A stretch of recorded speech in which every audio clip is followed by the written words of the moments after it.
Come to the end of this series on the Inquisition. And before I get into the presentation, I just want to do a little review of some of the things we would have said in previous presentations. You recall we said when we started out that the Inquisition was a war against thought and blood crimes. And when we talk about thought crimes, we're talking about mental deviations from the established orthodox doctrine of the church. That's what we mean by thought crimes.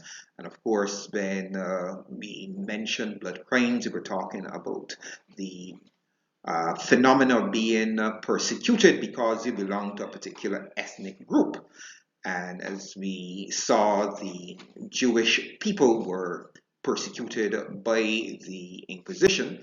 Rather, I should say, Jews who had converted to Christianity were brought before the Inquisition and accused of Judaizing or practicing their Jewish faith in secret.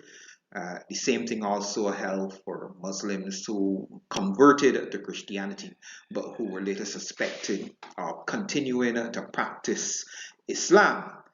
And of course, when the Inquisition went global and went into Asia and the New World and Africa, of course, many of the converts who came over to Christianity, when it was suspected that they were reverting to their previous religious orientations, many of them were brought before the Inquisition courts, including a number of enslaved Africans in Brazil who were suspected of continuing to practice their traditional African religion in Brazil. Then we went on to talking about the fact that the Inquisition used terror and torture to enforce conformity to church doctrines. And of course, the torture was very heavy duty, and you had to be a very strong person not to eventually confess to whatever the inquisitors were accusing you of. And you recall we mentioned one member of the Knights Templar who, when confronted by the torture of the Inquisition, said he was willing to confess that he had personally killed Jesus Christ himself. That's just to show how concentrated the torture was within the Inquisitional courts.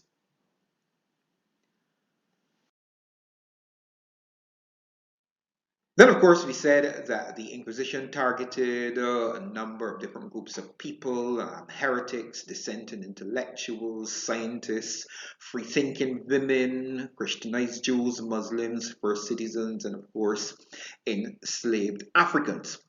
So anyone who attempted to challenge the control of the church became subject of these inquisitorial proceedings. And as I said a little earlier, once you came before the Inquisition, there was very little possibility of you not being condemned. And of course, even those people who confess, there were cases where people confessed but still were burnt at the stake. And the rationale for that was that by burning these people at the stake, it prevented them from reverting to their heretical positions. And being or rather confessing in the Inquisition did not necessarily mean that you were freed from all punishment. People who confess still went through a number of different forms of punishment. So overall, a date with the Inquisition was not a very pleasant experience in the life of anyone who came before the courts of the Inquisition.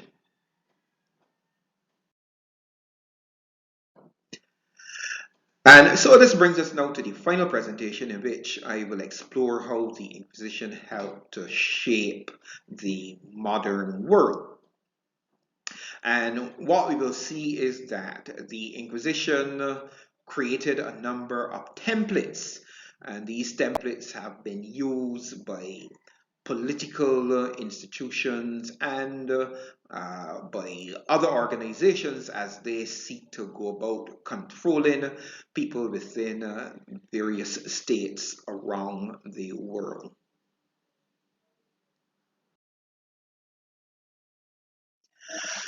As former US President Donald Trump prepares to stand trial after being indicted, his defenders keep tossing around terms like Inquisition and witch hunt to describe the efforts of the US legal system to hold the former president accountable for his misdeeds.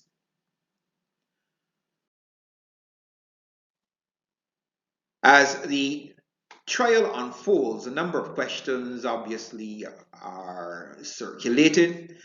People are wondering whether Mr. Trump will end up being the first American president to be convicted and sent to jail. Then others are wondering whether his supporters, if things go south of the border for Mr. Trump, if his supporters will attempt to storm the courts or try to intervene in some way to make sure that Mr. Trump is not held criminally liable for anything that he would have done. Another very interesting query is whether Mr.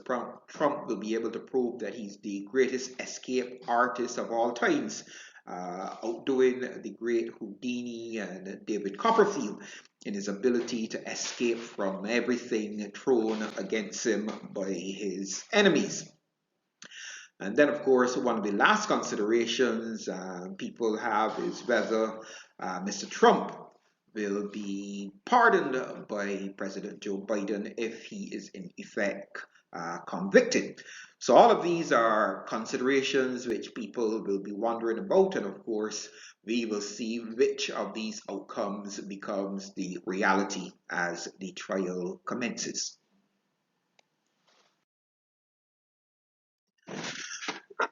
Donald Trump Jr., when after his father was actually booked and the trial started, his son went on the media and he made the statement that the trial of his father was comparable to the trials conducted under Joseph Stalin in Russia, under Mao in China, and under Pol Pot in Cambodia.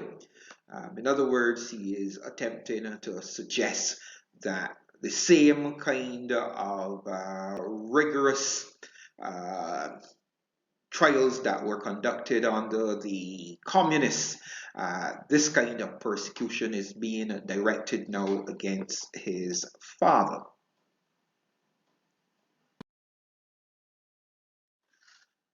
This, of course, brings us to one of the first ways in which the Inquisition has extended its shadow into the modern times. Now, both the Nazis and the communists borrowed much from the Inquisition as they sought to create totalitarian states in Germany and Russia. The Inquisition basically was an attempt by the church to create the old Augustinian concept of the city of God on earth, in which the church dictated the terms of life for all individuals. So the city of God, as outlined by St. Augustine, was really a totalitarian religious state set up by the church, in which the church controlled the way how people behaved, how people thought, and of course what people believed as well. Now, the Nazis and the communists who came after, they also sought to establish totalitarian regimes. The only difference is that their totalitarian control was not based on religion, but rather it was based on political ideology. In the case of the Nazis, it was National Socialism or Fascism, and in Russia, of course, it was the concept of communism or socialism.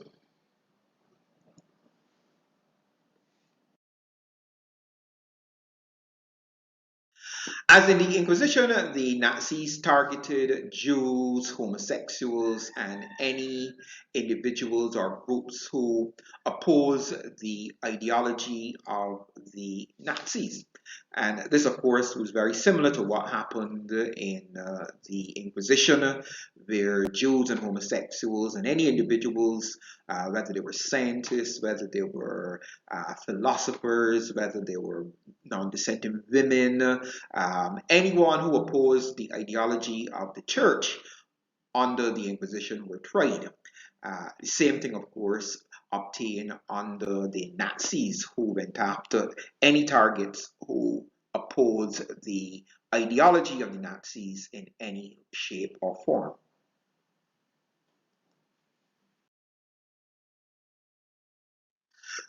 Now, the Inquisition had its torture chambers and the auto da fe, while the Nazis had their death camps, where millions of Jews and other individuals thought to be undesirable were executed.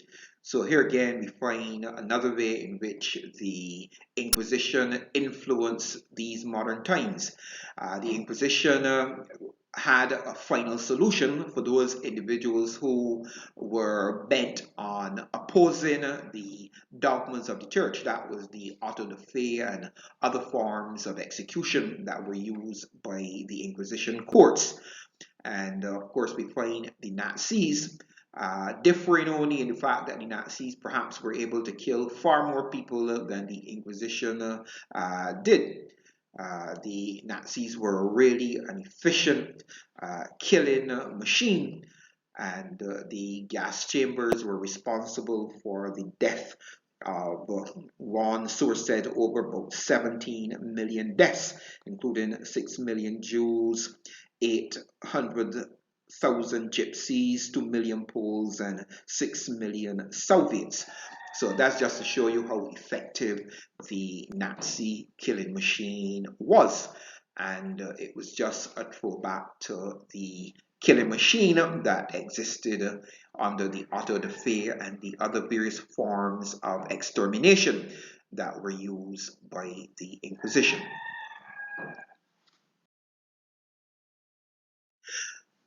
The communists, especially under Stalin in Russia, under Mao in China, and Pol Pot in Cambodia, engaged in purges that resulted in the death of millions of Russians, Chinese, and Cambodians. Zbigniew Brzezinski, in his book Out of Control, make mention of the fact that under the communists in Russia, initially under Lenin, he was responsible for the deaths between 6 to 8 million people. Then his successor, Joseph Stalin, he upped the ante in terms of the number of people killed, and he almost tripled the number. His tally, according to Brzezinski, was in the vicinity of about 20 million. Then Mao Zedong in China, the estimates of the number of Chinese who were killed by the communists under Mao Zedong range from between 30 million to about 80 million. And then, of course, in Pol Pot under the Khmer Rouge, you had another 2 million.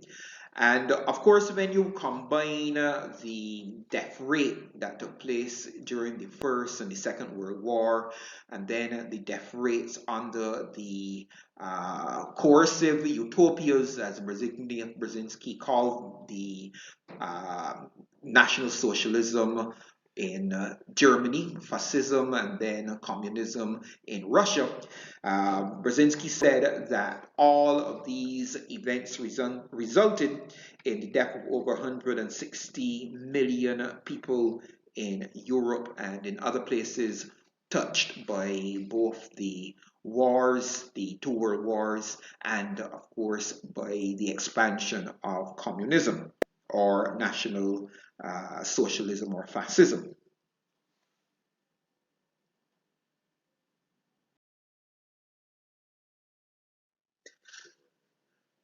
Now, another way in which the Inquisition influenced the modern times. Now, the Nazis and the communists were also great record keepers. They took copious notes of their show trials, and during the interrogation of the various enemies of the states. Now, these records proved to be invaluable resource material for historians who later were able to piece together much of the suffering that took place in the lives of those who became victims of these modern inquisitions that were launched by the Nazis and, of course, by the communist regimes in the various countries that embraced communism.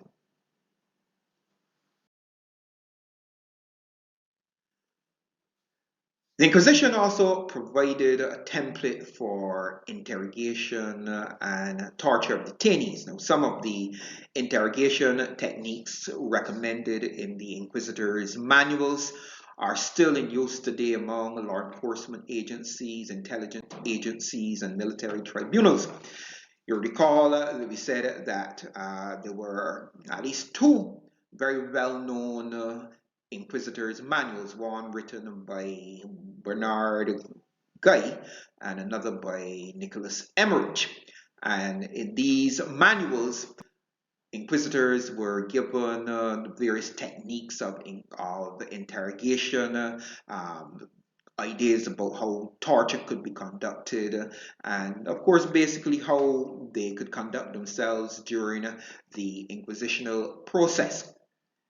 And what we find that in the modern world, the very same techniques and tactics of interrogation that were recommended in these inquisitorial manuals are still pretty much in use. Perhaps they've been tweaked somewhat to incorporate some of the modern advancements in psychology and the advancements of techniques and tactics and equipment used by people to engage in interrogation and torture. The Inquisition also left a range of tools that could be updated and utilized in enhanced interrogation or torture sessions today. Now, most intelligence agencies today resort to waterboarding as a method of torture and a method of getting people to cough up information that is needed by the intelligence agencies. Now, waterboarding is nothing more than an update of the trial by water that was used by the Inquisition.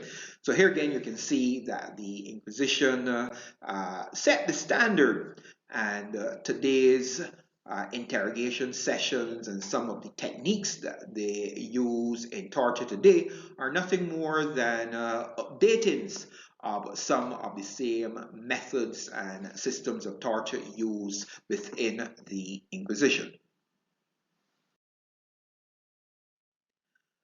Now, the war on drugs launched by the American government has resulted in the resurrection of another dreaded feature of the Inquisition, namely civil forfeiture. Now, under civil forfeiture, money and other assets are legally seized from suspected drug dealers or terrorists today. The agencies and the police who involved in these crackdown on drug dealers and terrorists are allowed legally to keep some of the money that they seize from drug dealers and other enemies of the state. And of course, this is a throwback to what used to occur in the Inquisition. Inquisitors, when they brought people for trial, they would usually confiscate the property of those who were being tried for heresy or for whatever crime they were brought before the Inquisition for. And the funds which were gathered, or the property which was collected by the Inquisitors, much of this property, much of this wealth then became the property of the Inquisitors. So the Inquisitors had a vested interest to go after heretics and others, because this was a way in which they could enrich themselves. And so in the modern setting where you have civil forfeiture, the DEA, the US, and law enforcement agencies around the world, as they go after drug dealers, they're able to take possession of the assets of these drug dealers. And very often, when these law enforcement agencies take control of the property of suspected drug dealers or terrorists, even if the person is found innocent, it becomes very difficult for the individual to reclaim the property or whatever money was taken from them by these authorities. So all of this, again, another throwback to the Inquisition, and this is another long shadow that the Inquisition has had on our modern society.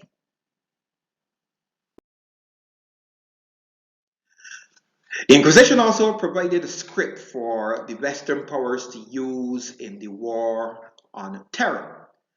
In the Inquisition, heretics and other undesirables were associated with the evil and with the devil, and were described in subhuman terms. For example, those of us who are acquainted with the events that led up to the genocide in Rwanda would know that prior to the genocide, the Tutsis were described by the Hutus as cockroaches.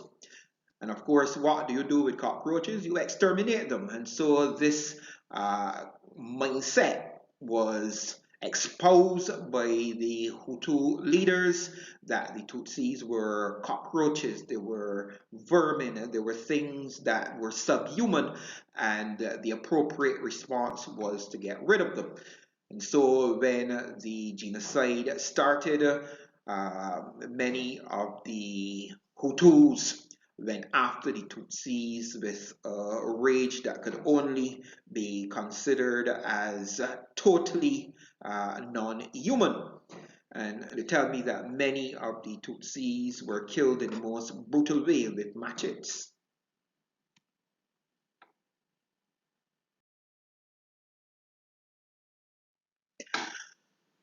Another way in which the Inquisition is influencing our modern world, if you follow what is happening in the US, you would know that evangelical Christians, especially those from the Republican side of the fence, are pushing to ban all kinds of books now from schools within the American educational system.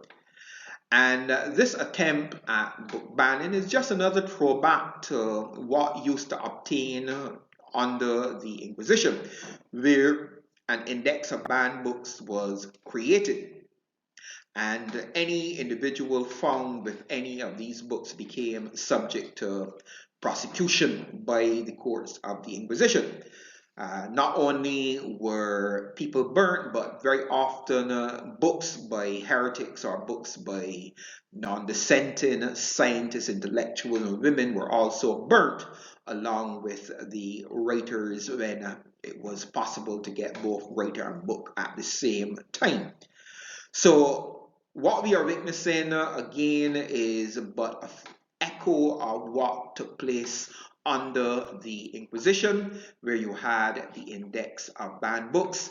And once again, we are seeing a return to this very same kind of practice among evangelical fundamentalists who are bent on ridding the educational system and school libraries of all books which they consider to be inappropriate for their children.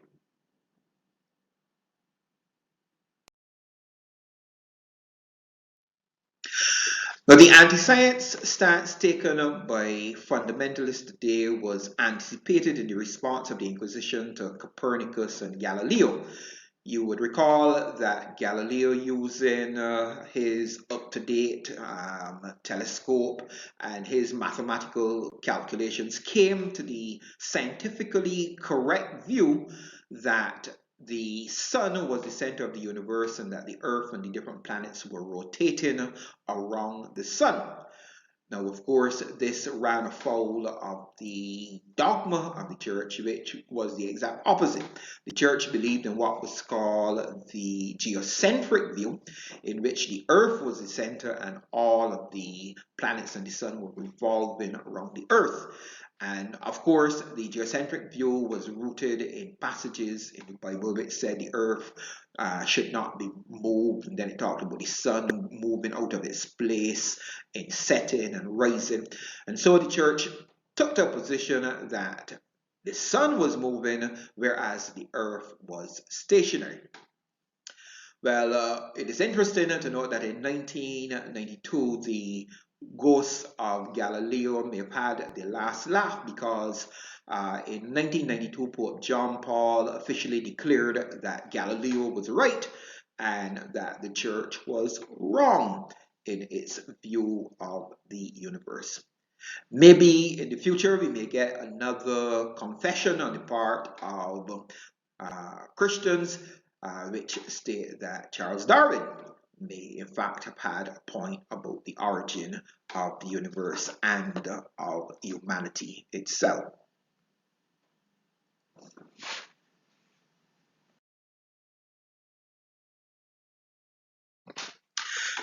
Now, the Inquisition is just one of the many dark chapters in the history of the Christian church. It was many of these unsavory forms of behavior, you would recall, that initially led to dissenting groups like the Bogomils, the Cathars, the Waldenses. These people, as they saw how the church seemed to be the great exponents of some of the worst forms of moral behavior, many of these people came to the conclusion that the church, as was expressed under the popes and the bishops and the cardinals, that this system could not in fact be a correct exponent of the faith that was established by the Christ in the first century. And so many of the dissenting groups came to the conclusion that the church of the Middle Ages, the church in the medieval period, had in fact gone off the rails. It had apostatized, and it was no longer to be considered as the true representative of Christianity.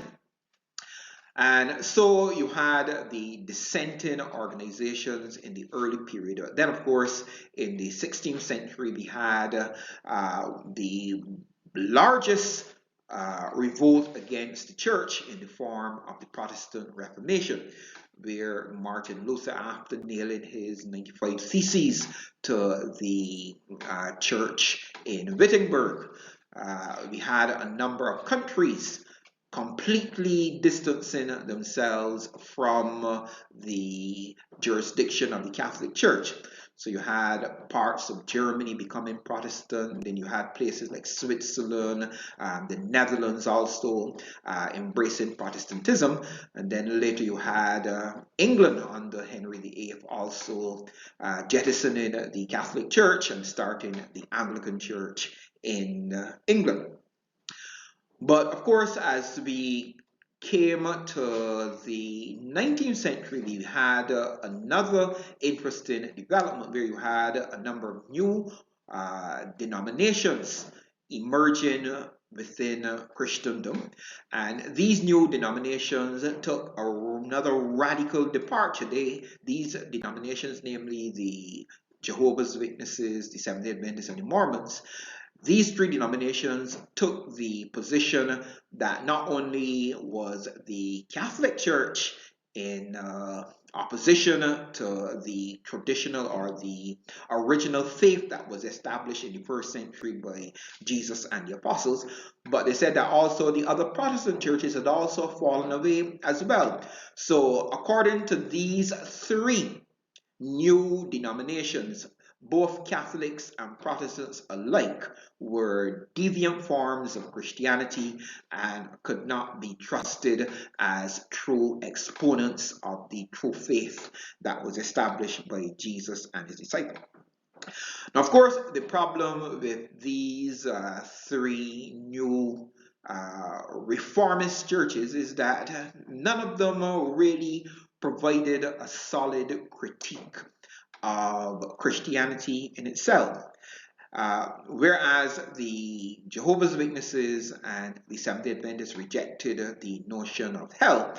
And this is important because a deity who is able to place people in fire and burn them for all eternity is the kind of deity who would support all that the church was doing in the Inquisition.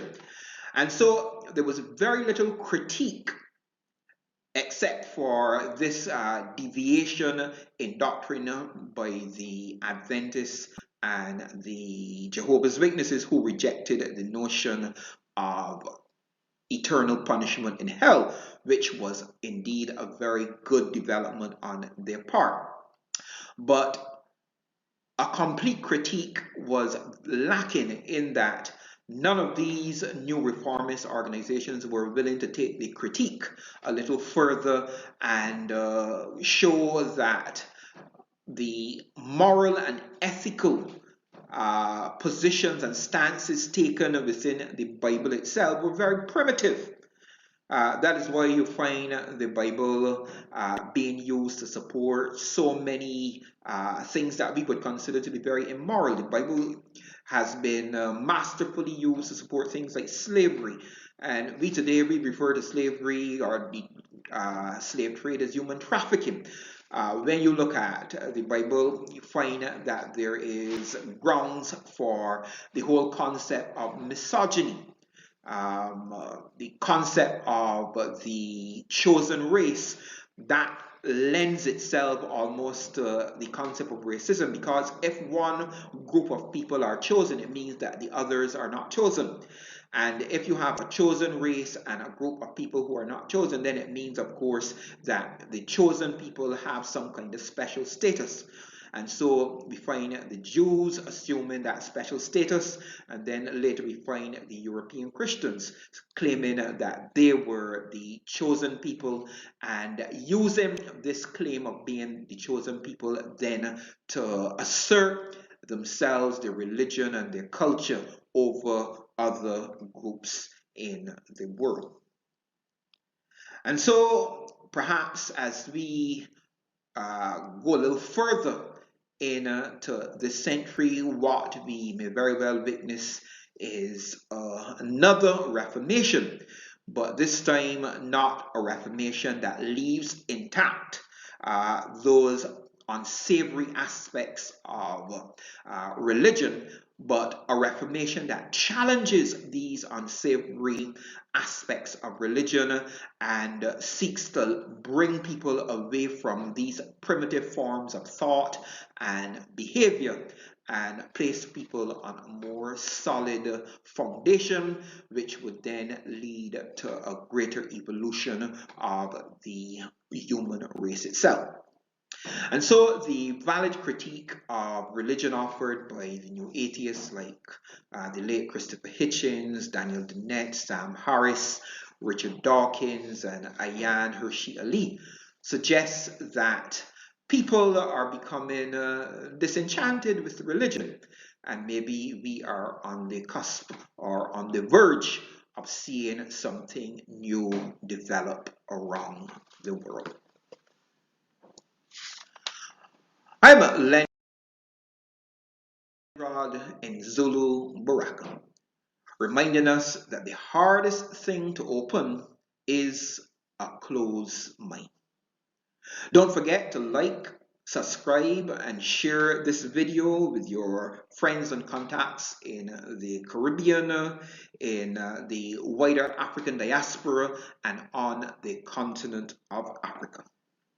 Asante sana na kwaheri, which is Kish Swahili for thank you very much and goodbye.